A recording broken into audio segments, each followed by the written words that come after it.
Pânico no STF. Moraes está desesperado. Efeito Trump para barrar e depois reparar os abusos que o STF está praticando há anos e pode sobrar, inclusive, para os ministros do STF. Eu vou mostrar para você essa notícia que saiu aqui quentinha. Vou te explicar tudo direitinho e você vai entender por que o Moraes saiu ontem como um maluco. Como eu vou mostrar para vocês, Moraes está desesperado. Segue aqui. E essa semana, Alexandre de Moraes, o réu Alexandre de Moraes, precisa apresentar a sua defesa no tribunal aqui da Flórida sobre a ação do Trump Media Group e o Rumble contra ele. Tudo isso junto, misturado, fora Magnitsky, que tá vindo assim, igual tu viu o B2 lá? No dia 4 de julho? Tudo isso aqui é só o começo, porque tudo isso vem do efeito Trump, que não parou, que não acabou, que só começou e não vai acabar logo. Fala pessoal, estou aqui com vocês para bater um papo um pouquinho sobre o dia de ontem, que foi muito agitado, não deu nem tempo de falar tudo o que está acontecendo, mas eu acho que o principal foi aquele post do Trump, né, colocando por água abaixo os poucos que ainda tentavam fazer uma narrativa de que o Brasil não importa para os Estados Unidos, o Bolsonaro, o Trump não está nem aí para ele, enfim. Ontem foi um dia de cair muitas das máscaras.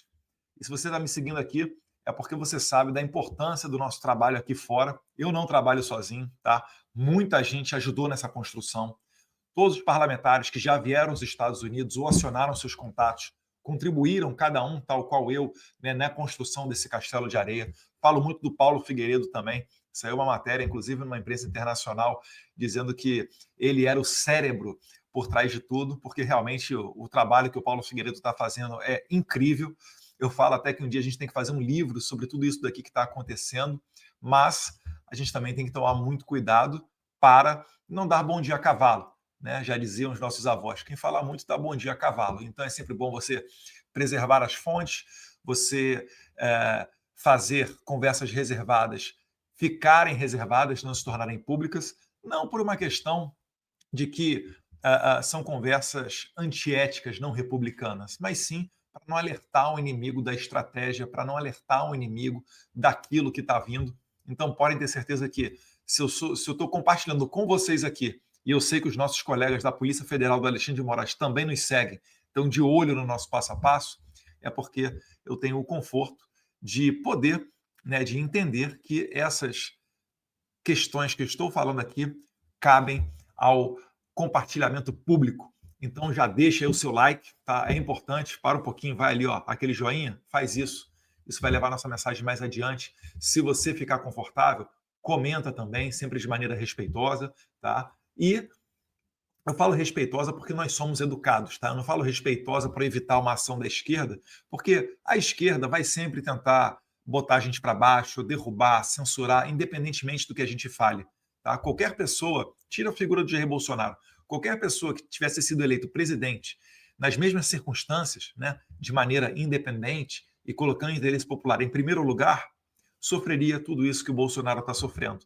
Né? Nós só estamos no meio do caminho entre eles, que estão tentando destruir Bolsonaro agora no Supremo Tribunal Federal, e vocês. Vocês aí, a sua voz, o seu tweet é muito importante. É você que está fazendo esse sistema cair. Se não fosse por você, se eles não achassem que isso daí fosse importante, eles não estariam tentando te censurar, não é mesmo? Então, obrigado aí por compartilhar, curtir, comentar e agradecer também a todos vocês que entendem, né, a importância desse trabalho feito aqui de fora. Eu acho que está todo mundo muito ciente já de que dentro do Brasil não existem mais armas para a gente lutar contra essa ditadura. Eu respeito as pessoas que dizem isso, os políticos que falam que nós temos que combater internamente os nossos inimigos, mas eu não preciso seguir o que eles falam, porque isso para mim é uma estratégia furada e que se mostrou totalmente ineficiente até o dia de hoje. A gente está em outro momento histórico. A gente não está mais no impeachment da Dilma de 2016. A gente está tentando vencer a lawfare, né, esse ativismo judicial que é liderado pelo Alexandre de Moraes. E como diria Rui Barbosa, a pior ditadura é a do poder judiciário, porque dela não há a quem recorrer. Espero que não retirem agora a estátua do Rui Barbosa lá do plenário do Senado Federal. Mas vamos lá. Eu trago aqui para vocês, primeiro, o post do Trump, e para fazer uma melhor tradução, eu não fui no Google, tá? Eu fui no ChatGPT. Inclusive, as ferramentas de inteligência artificial, elas têm se mostrado multifuncionais. Eu vejo isso acontecer muito com as pessoas da minha geração, né? Se você utiliza o ChatGPT ou qualquer ferramenta de IA somente como se fosse o Google para fazer uma pesquisa aqui e acolá, isso daí está um uso muito limitado do potencial que esse instrumento dispõe. Então, é muito mais do que uma ferramenta de busca. Ele serve para geração de imagens, confecção de relatórios, peças jurídicas, enfim, uma série de questões. Então, eu usei agora o ChatGPT, no caso aqui, como um tradutor. E aí eu coloquei aqui em português. Dá para a gente ir lendo? E eu estou aqui no celular também, então a gente vai lendo por aqui igualmente.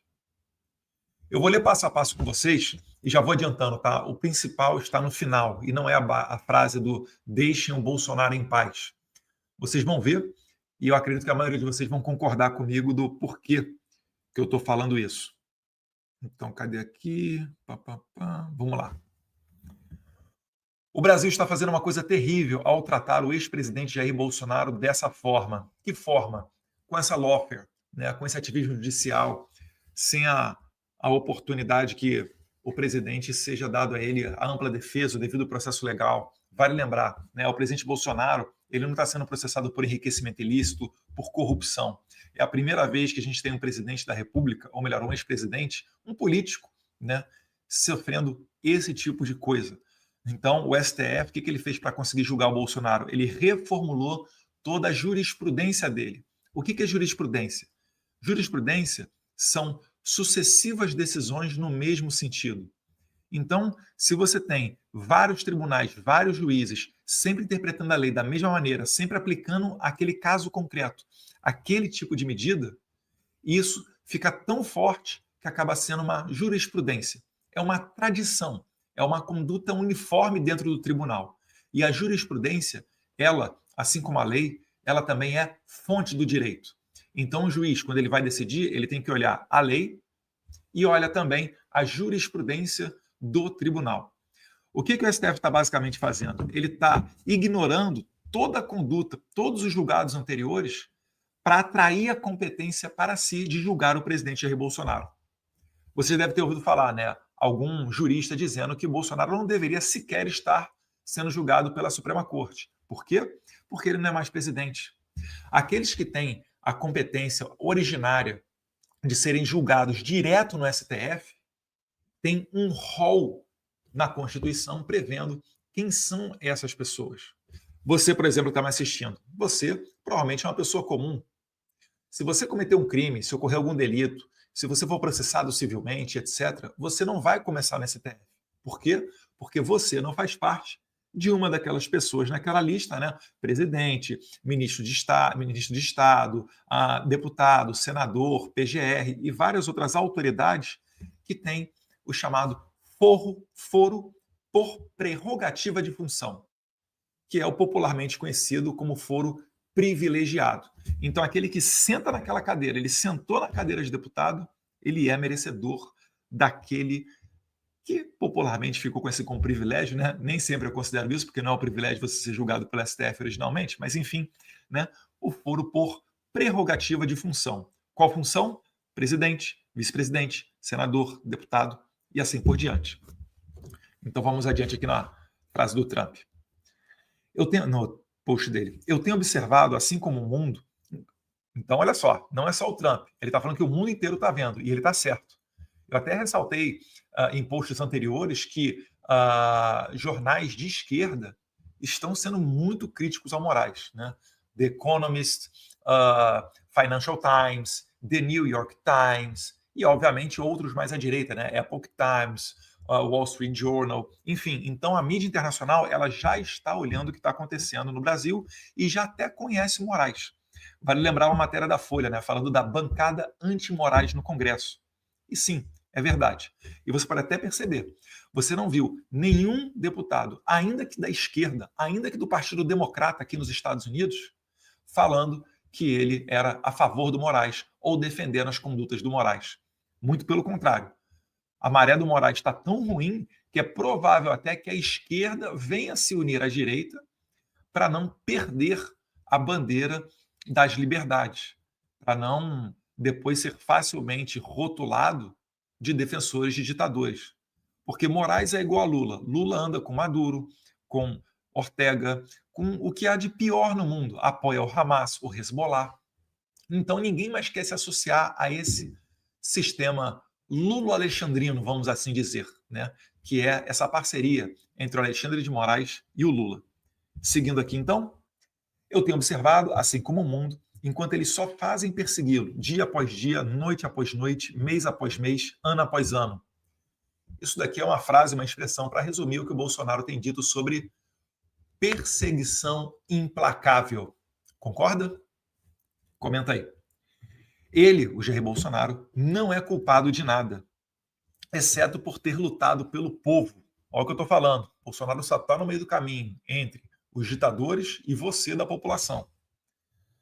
Conheci Jair Bolsonaro e ele foi um líder forte, que realmente amava o seu país. Também é um negociador muito duro em comércio. Então aqui o Trump está ressaltando características positivas do Bolsonaro.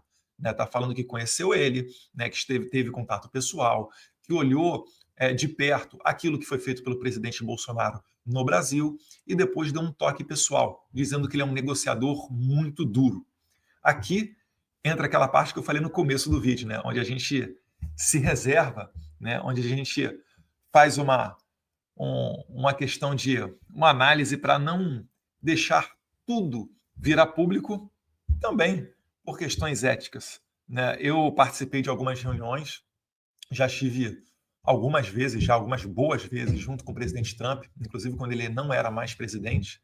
Tá? E você pode perceber que se tem uma característica dele que é muito valorizada, é a questão da negociação. O Trump ele é um empresário, ele é um empreendedor de muito sucesso, é um bilionário, e ele não chegou a esse status à toa. É porque ele é muito duro na negociação. Eu até entendo, às vezes, algumas reclamações, principalmente de líderes estrangeiros, quando falam, o Trump tarifou, o Trump jogou duro, não sei o que, etc. Mas é o estilo dele. Se você for ler os livros do Trump, você vai ver que essa é a conduta normal dele, de estressar a situação para depois ele sentar à mesa numa posição de superioridade. Ele fez isso agora, recentemente, com as questões tarifárias. Quando você chega e fala, eu vou tarifar o seu país, os seus produtos que estão entrando aqui nos Estados Unidos em 100%. O chefe de Estado do outro país fica desesperado. Aí o Trump fala, vem aqui, vamos conversar. Aí quando ele vem e se senta para conversar, o que acontece? Você fala para ele, não vai ser 100 não, vai ser só 10%. Aí, do outro lado, o cara até faz, ufa, só 10%. Se desde o começo o Trump falasse que fosse taxar o país dele em 10%, ele ia querer buscar 3%, 5% de taxação. Então, esse daí é o estilo Trump. Ele primeiro joga uma bomba, depois ele vem para dar um confere no cenário para ver se tem mais alguma ameaça por ali. Então, aqui um elogio muito bom. Ele basicamente está usando outras palavras para dizer que o Bolsonaro sempre defendeu o seu país, inclusive em questões comerciais. Não é porque existe uma afinidade com o Trump, ou por que não dizer até uma certa amizade, você vai deixar de defender os interesses da sua população. Então, eu achei um elogio aqui sensacional. Para quem conhece um pouquinho de Trump, sabe que ele não vai falar isso aqui de qualquer pessoa. Se ele está falando isso aqui é porque ele realmente conhece e valoriza o presidente Bolsonaro. Mas vamos adiante aqui. A sua eleição foi muito disputada. Aqui ele foi o Trump político. A eleição brasileira ela foi, na verdade, uma covardia.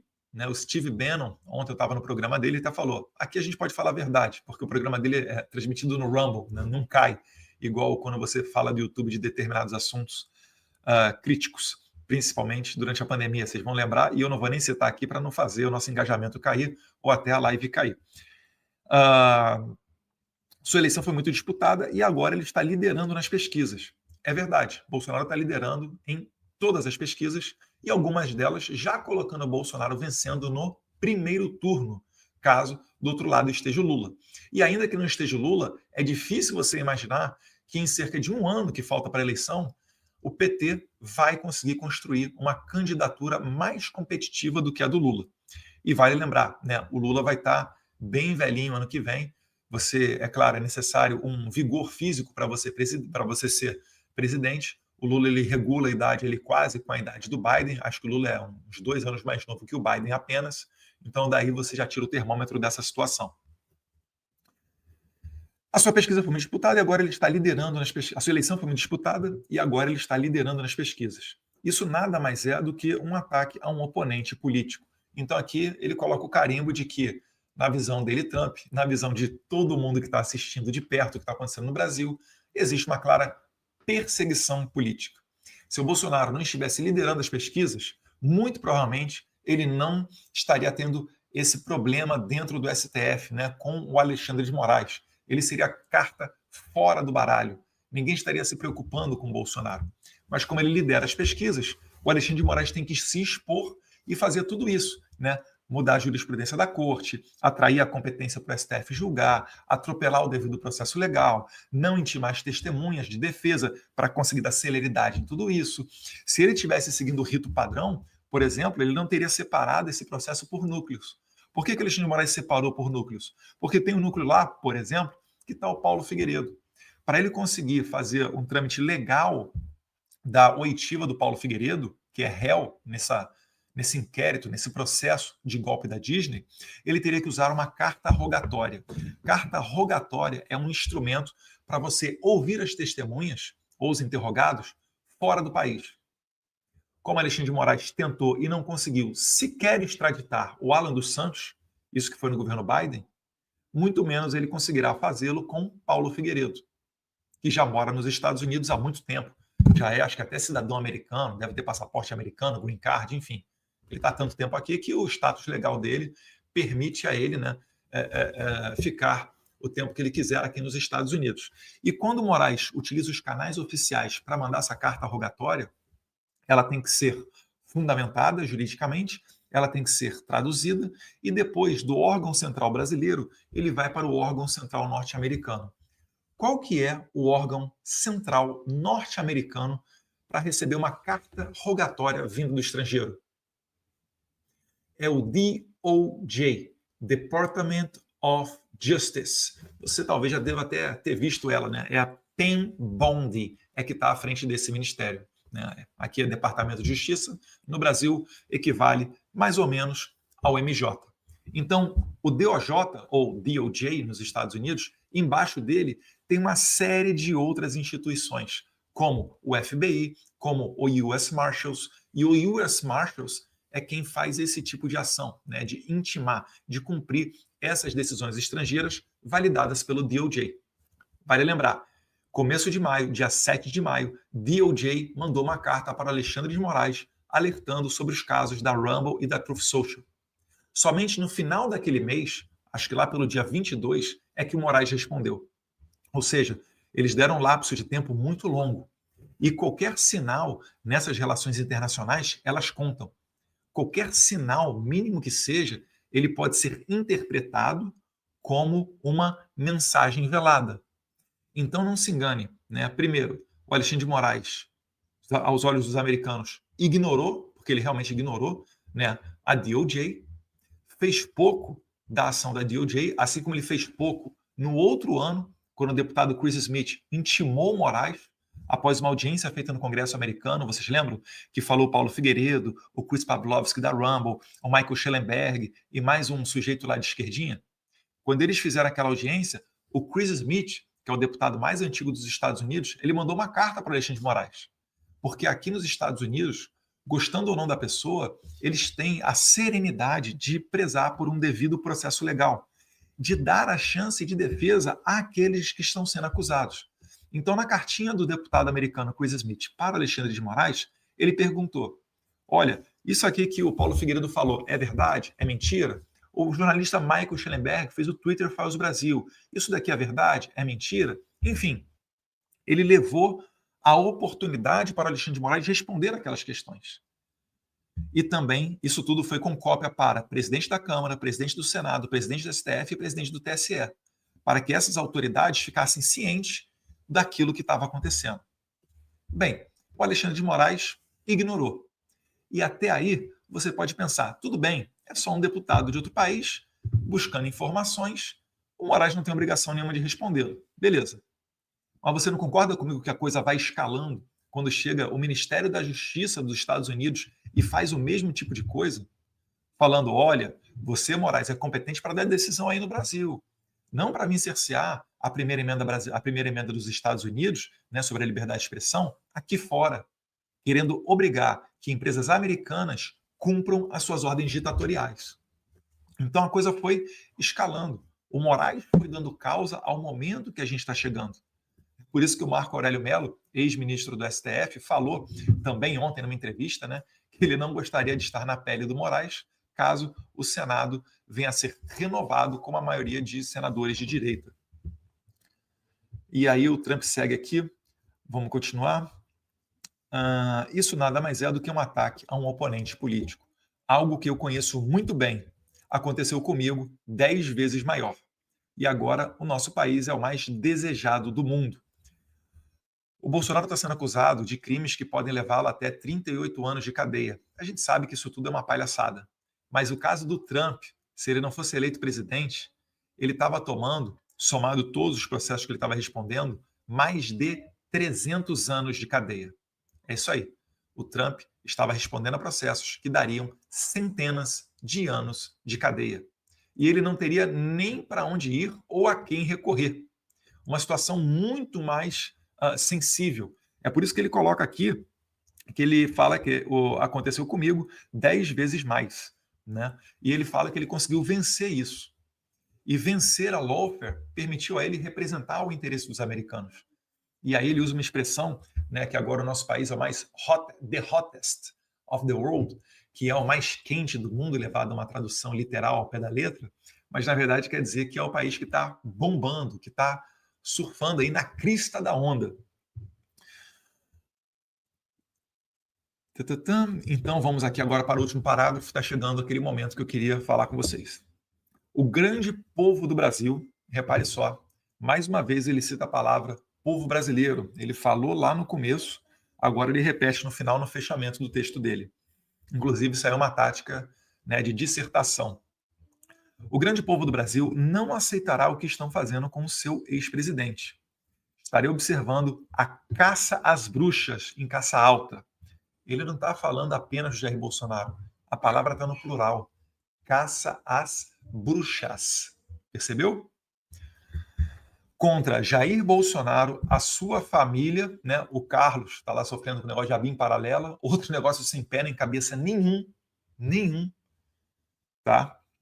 Tem a questão do meu exílio, inclusive o Jair Renan, que agora é vereador lá em Balneário Camboriú, já recebeu a visita da Polícia Federal sobre um outro caso ridículo e esdrúxulo. A sua família e milhares dos seus apoiadores bem de perto. E aqui vem o que eu queria ressaltar. Milhares de seus apoiadores. O Trump, ele tem a exata noção do que está acontecendo porque ele sofreu isso na pele. O mote dele lá nos Estados Unidos foi justamente esse, né? Falando, olha, os poderosos querem você. Eu só estou no meio do caminho. Então o Trump, ele representa a resistência popular. Ele é aquela pessoa que toma a frente do problema para não permitir que pessoas comuns, igual a vocês, que por vezes pensam, né? Ai, ninguém liga para mim, ai, ninguém se importa comigo. O Trump se importa, o Bolsonaro se importa, nós nos importamos. É por isso que eu estou aqui sabendo, tem um processo correndo contra mim no Brasil, foi aberto um inquérito por tentativa de abolição violenta do Estado Democrático de Direito. E aí, esse é o problema de gravar em casa. Vou fazer já, princesa. Vai lá. E aí, só um pouquinho, estou terminando já, tá? E então, como ele sofreu isso na pele, ele sabe perfeitamente que o que está acontecendo no Brasil é um espelho, um reflexo daquilo que ocorreu nos Estados Unidos. E se você for acompanhar a cronologia dos fatos políticos, se você for ver, em 2016, Trump, em 2018, eleito Bolsonaro. Depois o Trump e o Bolsonaro saíram em eleições, no mínimo, contestáveis. Depois o Trump venceu a lawfare e voltou ao poder. O que está faltando ao Bolsonaro é só vencer a lawfare, que ele também vai voltar ao poder. É por isso que o nome dele continua figurando nas pesquisas. Porque se ele vencer essa batalha judicial, ele já é o próximo presidente da República. Se hoje está pesquisa dando que o Bolsonaro vence no primeiro turno, isso vai se aprofundar mais daqui até ano que vem. Porque a perspectiva da economia é se deteriorar ainda mais. O Brasil está batendo recorde em fuga, não só de milionários do país, mas também de capitais, de investimentos. Então a economia está ruim. E o Lula prometeu entregar uma economia tão boa que o pobre ia estar tomando cervejinha e comendo picanha final de semana. E a gente sabe e tem certeza que isso não irá acontecer. É por isso também que eu acredito que não vai colar a narrativa do Lula de cavar essa falta, né, de toda hora estar falando do Trump e falando mal do Trump e falando de moeda dos BRICS e recebendo navio do Irã e etc., porque ele busca um conflito com o Trump para tentar vender a narrativa de que, povo brasileiro, nós precisamos nos unir para combater um inimigo estrangeiro em comum. Isso não irá funcionar. Foi tentado no passado, né? Foi tentado em diversas oportunidades, e aqui no Brasil vai ser tentado pelo Lula. Mas eu te garanto, não vai funcionar. Por quê? Porque quando chegar o momento da eleição, se nós tivermos eleições limpas e transparentes, mas esse é outro assunto, vou dissecar em outro vídeo com vocês mais para frente, mas se nós tivermos eleições limpas e transparentes, o brasileiro ele vai olhar para o debate, ele vai tentar decidir o voto dele e ele vai olhar o seguinte: de um lado está o Lula falando, vamos nos unir contra o inimigo externo que é o Trump, porque ele está indo para cima do Alexandre de Moraes e de mim. Ou melhor, nem do Lula, né? O Trump nem citou o Lula. Vamos reformular aqui então. Porque o Trump está indo para cima do Alexandre de Moraes. Brasileiros univos, né? Para deixar igual o Manifesto Comunista. E do outro lado, vai estar o Bolsonaro falando, olha, esse cara daí que está falando para a gente se unir, disse que você está comendo picanha e tomando cervejinha. Como é que está a tua vida hoje? Está melhor ou está pior? Então, no final das contas, a realidade vai se impor, né? O brasileiro vai ter que decidir entre se unir a um pretenso nacionalismo ou, né, poder ter a esperança de ver o preço dos produtos mais baratos, mais emprego, melhor estrutura e realmente colocar adiante o país, né, de dimensões continentais como o Brasil. E aí, essa foi a parte mais importante que eu estou falando, é contra os apoiadores da perseguição, não é contra o Bolsonaro. O Bolsonaro só representa os apoiadores. E aí vem a tacada final. O único julgamento que deveria estar acontecendo é o julgamento dos eleitores do Brasil. Isso se chama eleição. Deixem Bolsonaro em paz. E é o que a gente pede. A gente nunca pede um privilégio do Bolsonaro. O Trump não está falando aqui que o melhor julgamento que existe, o melhor remédio que existe é Bolsonaro presidente. Não é isso que ele está falando. Ele só está falando que deixem o povo escolher. Se o povo escolher o Lula, eu vou falar parabéns e vamos embora. Agora, não pode, no processo eleitoral, você utilizar maquininhas, né, sem um mínimo de auditoria, falar, a maquininha é auditável. Pô, o próprio software dela audita ela, pô, tá de brincadeira. Isso, por conceito, nem se chama de auditoria. Por que as empresas gastam rios de dinheiro contratando, né, a Ernest, a PwC, outros tipos de auditoria? Porque tem que vir alguém de fora, com credibilidade, para analisar as contas da sua empresa. Se for você mesmo analisando, complicado, né? Será que alguém vai, né, jogar para baixo o seu próprio produto, né, aquilo que eles produzem? É claro que não. Então, é por isso que existe isso. Então, a urna eletrônica ela tem que ser auditada por alguém de fora. Tem que ser auditada por um mecanismo diferente daquele mecanismo digital. E aí, a gente advoga a favor, não só do voto impresso. O voto impresso, gente, o voto pode ser na pedra, não tem problema. O negócio é você fazer a contagem pública dos votos de maneira que o mais ignorante dos eleitores se sinta parte daquele processo. Isso é que é o principal. Isso é que é a democracia. Eu tenho certeza que muitos de vocês hoje não têm certeza, né? Você aperta lá o botãozinho e ora lá para que lá em Brasília, na central, uns 20 burocratas contem de maneira apropriada aquele teu voto. Mas você não tem certeza se ele foi válido ou não. Concorda comigo? Comenta até aí se você tem uma discordância sobre isso que eu estou falando.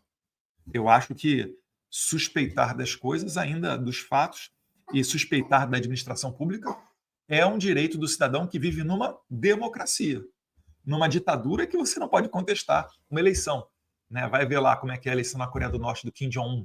é 100%, se não estou 100%, é 101% votando nele. Então, meus caros, o Trump deixa lá, no final, deixam o Bolsonaro em paz, porque é tudo isso que a gente anseia, não é nada diferente disso. Tudo isso, gente, faz soprar ventos de esperança sobre nós. Mas será que é o fim dos abusos contra a direita? Segue aqui. A gente vai conversar com o advogado, voltando aqui ao caso da Rumble e da Trump Media, com o advogado, o Martin De Luca, que está entrando com a gente. Ele já está ok? Não, ele ainda não está ok, mas daqui a pouquinho a gente vai falar com ele. Agora sim, doutor, estava aqui te anunciando, não sabia se o senhor estava ok ou não. Seja muito bem-vindo. Então, Martin De Luca, advogado da Trump Media e da Rumble, muito bem-vindo e um ótimo dia. Muito obrigado por me convidar para participar aqui do programa. Doutor, para a gente entender, então, o contexto dessa ação contra o ministro do Supremo, Alexandre de Moraes, o que vocês alegam, né? O que o ministro teria feito para violar a Constituição americana? Desculpa, o áudio não deu muito certo. Poderia repetir a pergunta? Queria saber, então, sobre essa ação, né, que vocês entraram na justiça americana contra o ministro Alexandre de Moraes. O que embasou? O que fez que vocês acreditassem que o ministro violou a lei americana? Bom, claramente o ministro tem feito coisas que nenhum juiz reconhece como válidas fora do Brasil e acho que dentro do Brasil, né? Porque você tem uma situação na qual o ministro Alexandre de Moraes está encaminhando ordens de censura do Brasil, que normalmente deveriam aplicar em território brasileiro, sem restrição nenhuma, assim está escrita os mandados dele, para os Estados Unidos, para empresas americanas que não têm nenhuma conexão com o Brasil, que não têm usuários no Brasil, que não têm relações comerciais no Brasil. Robson Bonin, nosso colunista, participa da entrevista. Bonin. Doutor, bom dia. O principal argumento dos ministros do Supremo para justificar as decisões que são tomadas em relação às redes sociais é de que as redes sociais, embora não reconheçam fronteiras, elas por operarem, né, por estarem disponíveis no Brasil, elas têm que ter sede aqui e seguir as leis brasileiras. Então, que as decisões do Supremo elas não avançam em relação a outros países, mas sim tentam fazer cumprir a lei brasileira com as redes sociais operando aqui no Brasil. Como é que o senhor rebate esse tipo de argumento dos ministros do Supremo? Obrigado por levantar esse ponto, porque é um ponto realmente extraordinário.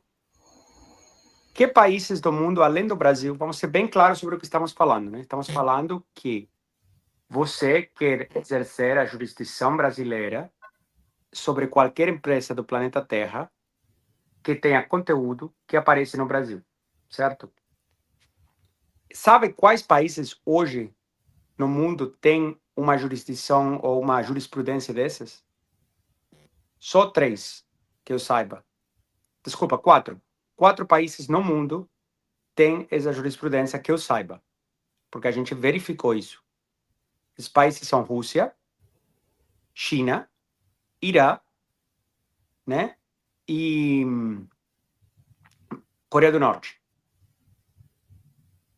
Nenhuma democracia liberal tem esse esquema de exercer a jurisprudência delas para censurar sobre qualquer empresa do mundo que não tenha laços comerciais nem contato com a jurisdição, além de ser acessível ou visível. Nem a União Europeia, que é extremadamente agressiva com questões digitais, tem isso. Okay? A União Europeia só tem isso para a questão de dados, privacidade de dados, e ponto final. Nenhum outro país, além dos que eu mencionei, com certeza nenhuma democracia liberal tem isso para censura. Então, o que quer dizer isso sobre o Brasil? Agora, doutor, o que pode acontecer com o ministro caso vocês ganhem esse processo? O que vocês pedem nessa ação?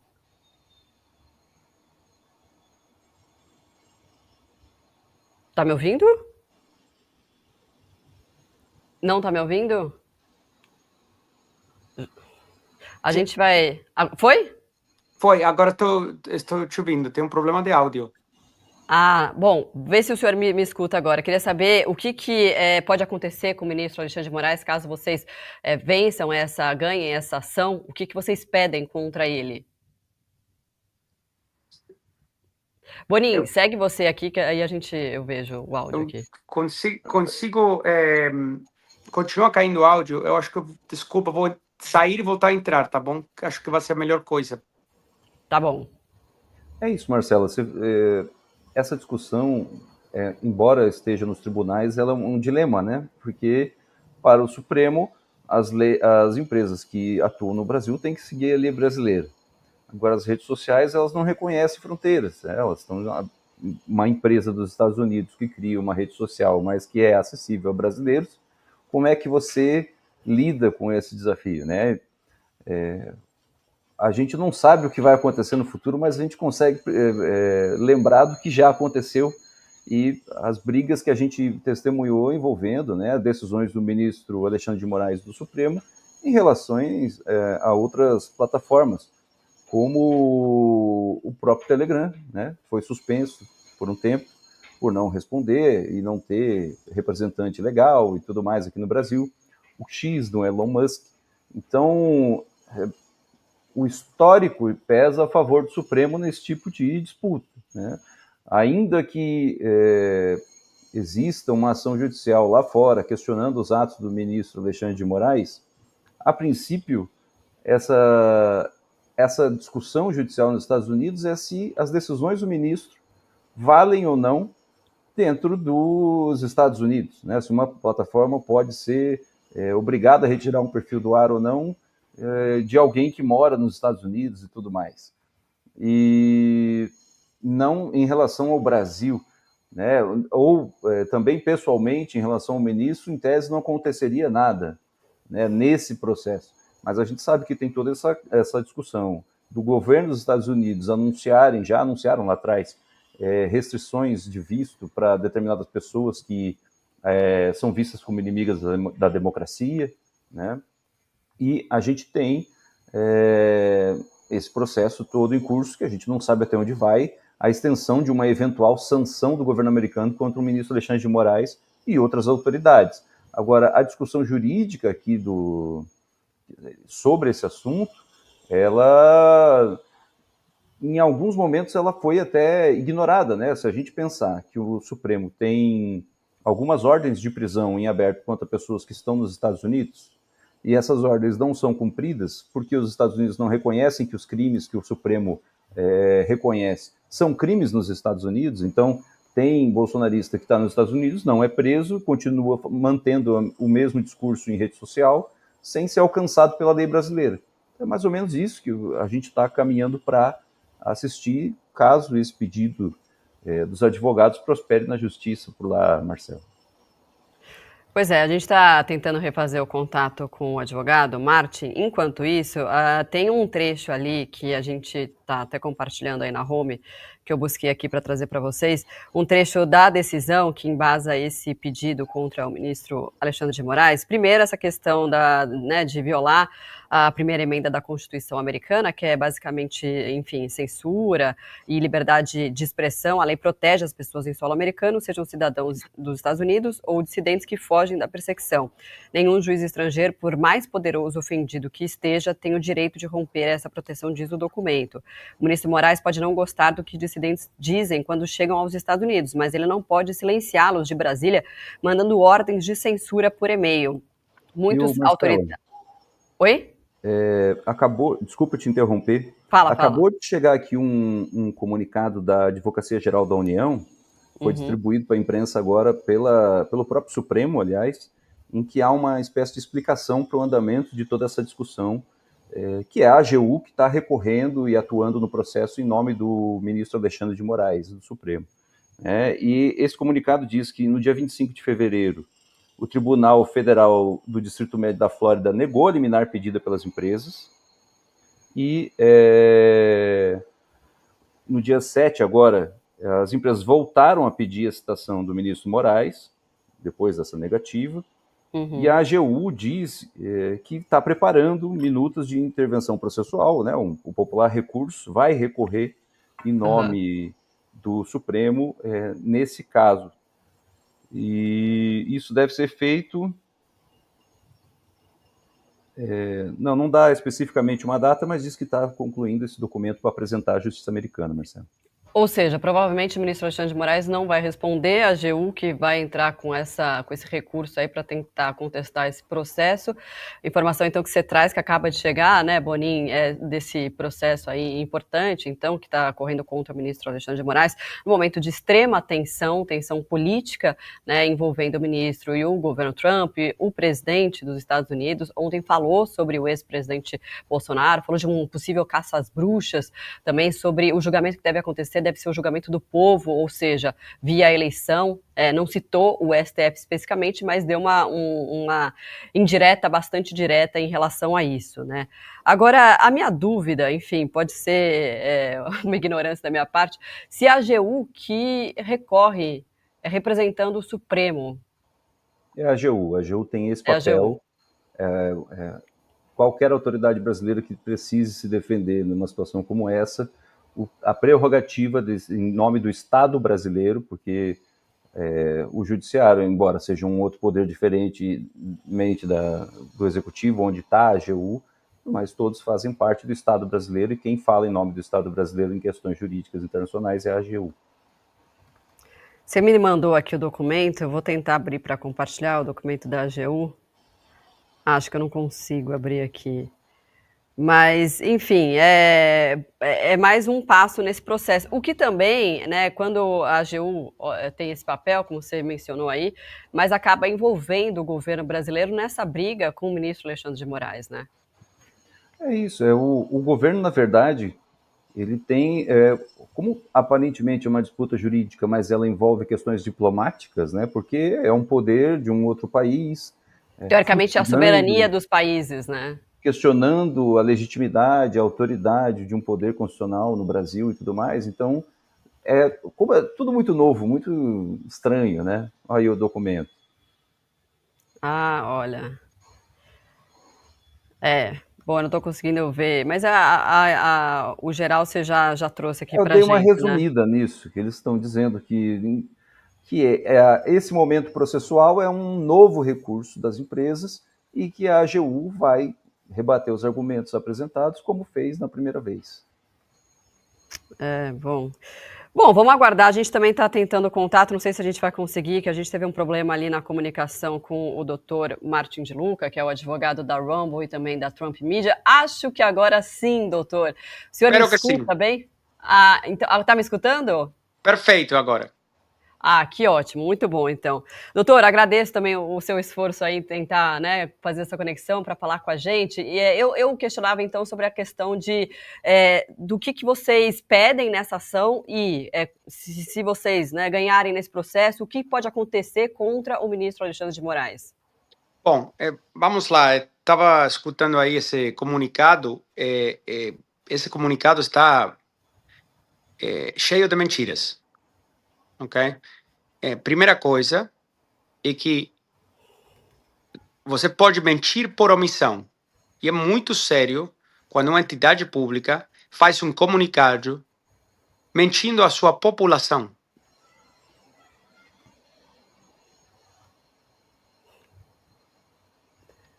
A gente perdeu o contato? Aqui estou, aqui. Isso te demonstra o politizado que está o assunto. Tá? Por que estou falando isso? Porque na primeira decisão da juíza na Flórida, eles falam recusou a petição, né? Ou negou a petição de uma liminar. O que estão omitindo, por isso eu estou falando mentira por omissão, o que estão omitindo é que a juíza negou a liminar por não ser necessária, porque as ordens do ministro Alexandre de Moraes, como foram apresentadas a Rumble, são ilegais e não podem ser cumpridas nos Estados Unidos. Você acha que uma entidade pública pode mentir desse jeito, deveria mentir desse jeito, por omissão? Essa é a primeira mentira do comunicado, né? A segunda é que eles vão defender a ação assim como fizeram em fevereiro. Nos Estados Unidos, a diferença da maioria dos processos do ministro Alexandre de Moraes, são públicos. Não é todo segredo de justiça, não é tudo sigiloso. Está tudo público. Qualquer pessoa do público pode ir conferir se alguém apareceu para defender ao ministro quando começamos a ação em fevereiro. A resposta é não, ninguém apareceu. Então essa é uma segunda mentira. É uma mentira porque ninguém apareceu no processo. Então você não pode fazer agora algo como você fez antes, se antes nunca aconteceu. Então mentira número 2. E a terceira não é uma mentira ainda. Vamos ver se alguém aparece. Porque a gente está esperando desde fevereiro, tentando intimar o ministro. Manda a intimação para o escritório. Não, mande para casa, manda para aqui, manda para lá. Nunca foi tão difícil intimar uma pessoa, né? Enrolação. Então, eles falaram em fevereiro e em março, inúmeras vezes, que a AGU ia aparecer para defender o ministro. Até hoje, vamos, fevereiro, março, abril, maio, junho, julho. Faz 6 meses. O que ele está fazendo? Jogando tênis? Estão de férias? Feriado? Por que eles não apareceram ainda? Agora está fazendo um comunicado que eles estão pensando, estão avaliando. Faz 6 meses que está a ação lá. Então, assim, quando as instituições mentem à população, estamos num território complexo. Olha, vou ler o trechinho, então, desse documento da Advocacia Geral da União. A gente pode até mostrar aí, eu estou espelhando no site. Em 25 de fevereiro, o Tribunal Federal do Distrito Médio da Flórida negou a liminar pedida pelas empresas. Na decisão, a juíza Mary Scriven afirma que as empresas autoras do processo não apresentaram nenhuma alegação que mereça revisão judicial por um tribunal dos Estados Unidos. A magistrada esclarece na decisão que não há nenhum tipo de cooperação jurídica internacional enviado pelo Brasil aos Estados Unidos para que as decisões judiciais tomadas por ministros do STF resultem em medidas de execução em território estadunidense. Então é isso que o senhor acha que não faz sentido, é isso? Não só que não faz sentido, é uma mentira. O documento, a decisão da juíza é pública. Foi circulada pela mídia mundial diversas vezes. É uma decisão de 3 folhas. E outra, a decisão não fala absolutamente nada de outros ministros. E eu quero ser bem claro com esse ponto. Não, a Rumble e a Trump Media não sabem de nenhum outro caso, de nenhum outro juiz brasileiro que tenha feito o que o ministro Alexandre de Moraes fez. Nem de primeira instância, nem de segunda instância, nem de TRF, nem de STF, nem de STJ. Os juízes sabem como fazer as coisas direitinho. E, em praticamente todos os casos, eles cumprem com o protocolo, que é notificar a autoridade americana para encaminhar um mandado aos Estados Unidos. Ok? Nesse caso, o ministro Alexandre de Moraes fez algo que vai contra os protocolos, contra os tratados bilaterais entre Estados Unidos e Brasil e contra a prática rotinária do judiciário, que em praticamente todos os casos respeita o protocolo. Então, outra mentira que tem nesse comunicado é que fala que a juíza fez referência aos ministros. Não fez referência aos ministros, porque não tem nenhum outro ministro envolvido aqui.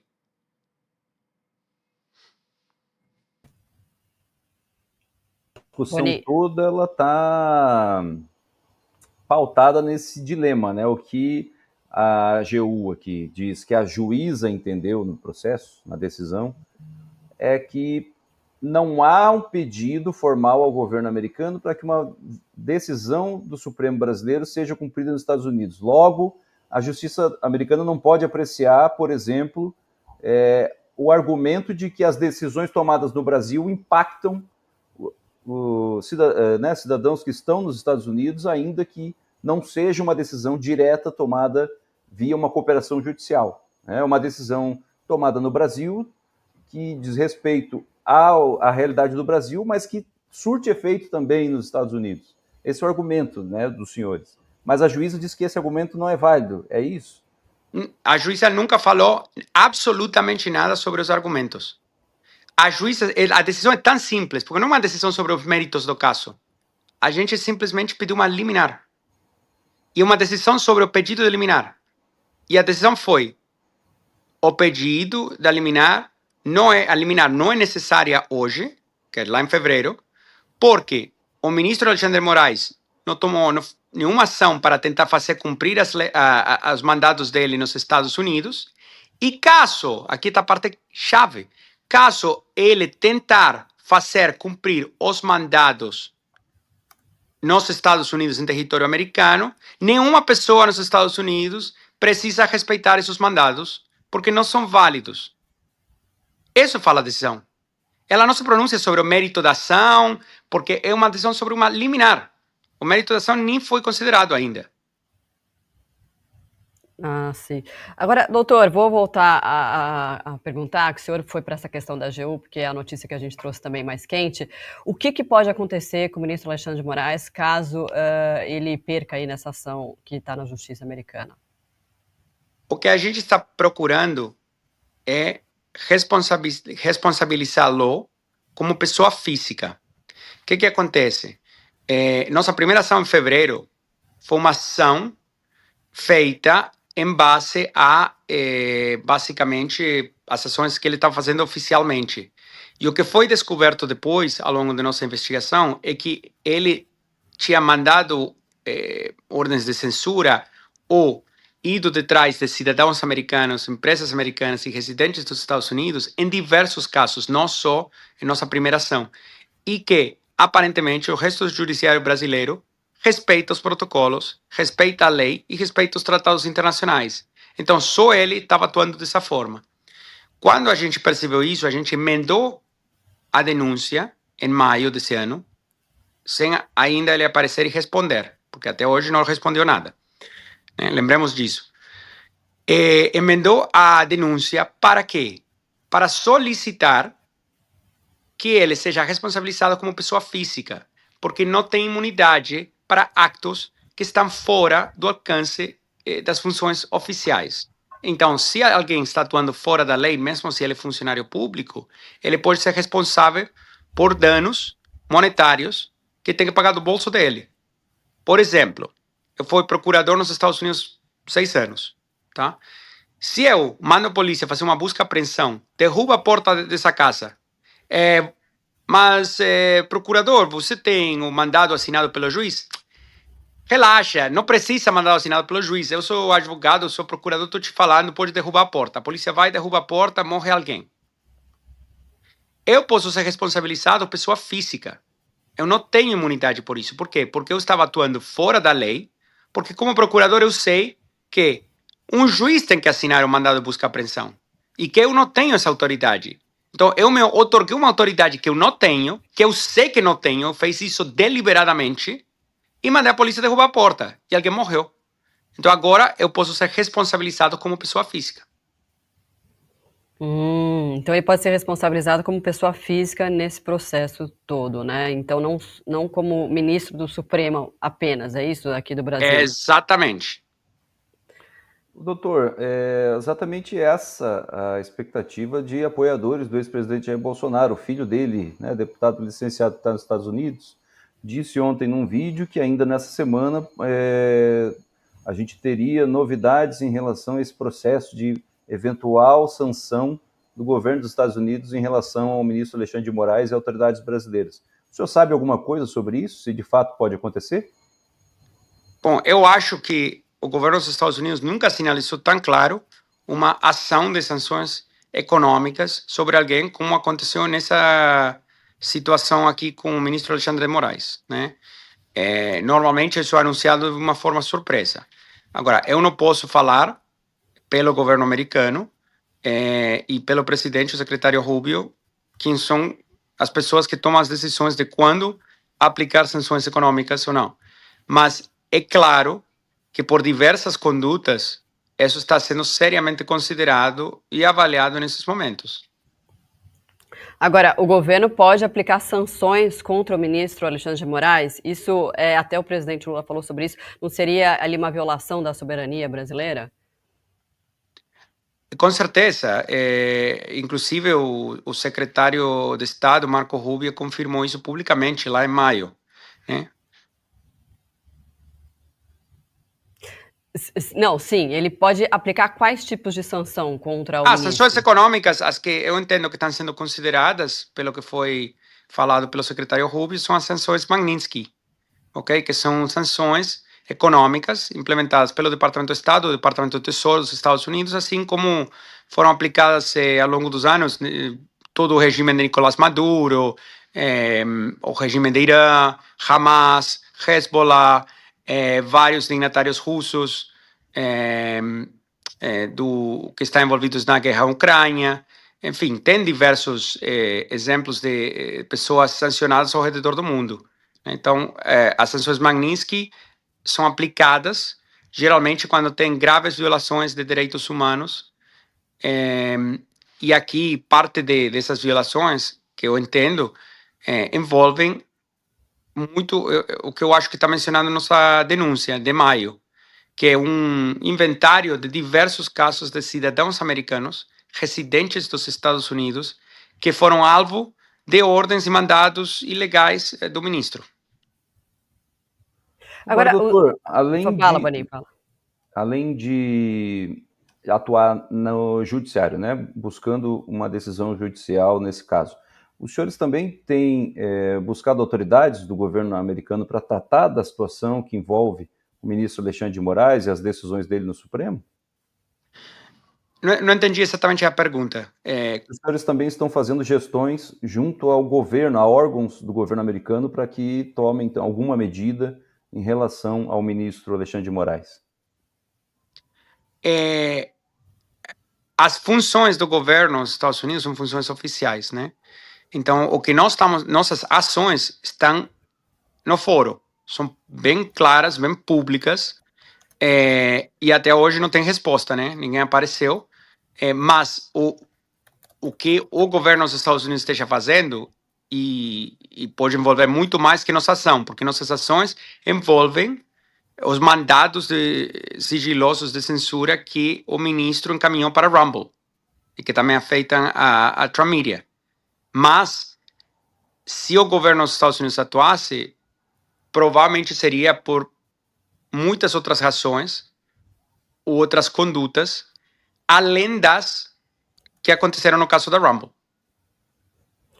Doutor, ontem o presidente americano Donald Trump saiu em defesa do ex-presidente Bolsonaro, falando sobre um possível caça às bruxas em relação ao ex-presidente, também que o julgamento tem que ser feito pelo povo, tá? Não citou especificamente o STF. Essa fala, ela dá um indício de que, claro, eu sei que o senhor está sempre ali falando do ponto de vista jurídico, mas dá algum tipo de indício de que o governo vai de fato agir contra o ministro? O senhor vê dessa forma, enfim, conhecendo o país e, obviamente, morando aí e sendo um advogado de uma das empresas do Trump? Olha, com certeza, a mensagem na Truth Social do presidente Trump, eu acho que demonstra muita emoção e uma profunda frustração. Vamos lá, é claro para o mundo inteiro, o mundo está olhando o que está acontecendo com o ex-presidente Jair Bolsonaro. E, obviamente, a história está bem clara. Poxa, você tem um candidato que lidera em todas as pesquisas, que, objetivamente falando, tá, não precisa concordar com o ponto de vista nem ideológico, mas é a pessoa que lidera as pesquisas. Ou seja, é a pessoa que a maioria dos eleitores, né, gostariam de votar. Talvez de forma certa, talvez de forma errada, mas gostariam de votar. E essa pessoa está sendo prevenida de participar nas eleições por causa de um processo judicial, né, de 8 de janeiro que, poxa, quem acredita nisso, né? É tão artificial. Não é o 6 de janeiro. Tá? Eles copiaram e colaram, mas copiaram e colaram errado. Não morreu ninguém. Jair Bolsonaro se encontrava na Flórida, em Orlando. E vamos lá, se alguém quer fazer um golpe, é tão absurda a história, tipo, seria bom se a mídia pudesse eventualmente falar não só a verdade, senão o senso comum, o que as pessoas falam na cozinha da casa deles, o que as pessoas falam na empresa, no estacionamento, na baladinha e no barzinho. A pessoa está em Disney, a pessoa larga o poder, vai embora do país e resolve fazer um golpe de Estado um domingo de manhã, quando não tem ninguém em janeiro. Domingo de manhã em janeiro em Brasília. Meu Deus, está todo mundo de férias. Jair Bolsonaro deve ser o pior golpista da história da humanidade. Nunca teve um golpista tão ruim, tão inepto, tão incompetente. Então, é tão absurdo que seria engraçado se não fosse que esse processo ridículo está sendo utilizado para evitar que o Jair Bolsonaro participe nas eleições. Se ganhar ou perder, esse é um problema do Brasil. Mas como um judiciário, um ministro não eleito por ninguém, que nunca teve um voto de ninguém, vai decidir quem que é competente para liderar o país? Isso é uma decisão dos eleitores. Deveria ser uma decisão dos eleitores, não uma decisão do ministro eleito por ninguém. Então, a frustração que o presidente Trump alude na mensagem dele é que ele viveu essa experiência. Só que nos Estados Unidos, simplesmente não tiveram como evitar que ele participe da eleição, né? Que ele esteja na urna como uma escolha. E o que aconteceu? Tinha 7 estados em jogo, que estavam muito perto, e ele ganhou 7. É o candidato republicano que ganhou a maior quantidade de votos hispanos de toda a história dos Estados Unidos, candidato republicano que ganhou a maior quantidade de votos de afro-americanos de toda a história dos Estados Unidos e ganhou todos os 7 estados que estavam mais disputados em jogo. Ou seja, foi uma vitória tremenda e ganhou a Câmara de Representantes e ganhou o Senado. Isso se chama democracia. Você pode não concordar com o ponto de vista, você pode não gostar da pessoa, pode achar a pessoa grossa, pode achar a pessoa extremista, pode achar o que quiser. Mas, quer saber? Vai no dicionário e procura a definição da palavra extremista. Extremista é aquele que está no extremo, aquele que está fora do padrão, fora do ponto de vista da população geral. Se você está liderando em todas as pesquisas, se você é um dos candidatos mais votados da história do país, você não, por definição e lógica e senso comum, você não pode ser extremista. Porque a maioria das pessoas querem você, né? Agora, se você tivesse 1% ou 5%, é ok, aí você pode falar que é extremista. Mas a pessoa mais votada não pode ser extremista, por definição lógica. Então, evitar que o Jair Bolsonaro participe das eleições com um processo sobre um golpe fantasia, de golpe de Disney que chamam, é realmente uma verdadeira ameaça à democracia. Muito bem, a gente conversou com o advogado Martin de Luca, representante da Trump Media e da Rumble. Muito obrigada, doutor. Bom trabalho e até uma próxima oportunidade.